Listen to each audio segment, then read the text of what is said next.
channel. Guys, I'm going to share with you all guys how to make bookmark.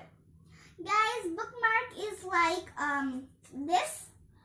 Means you are reading one book like this. And then you are thirsty. You go to drink water and then you just close your copy like this. And then when you come to study again, you can find out the page. So for that, we need bookmark. Means you have to put this bookmark here. And then you can close it. And you can easily find out the page. It's good.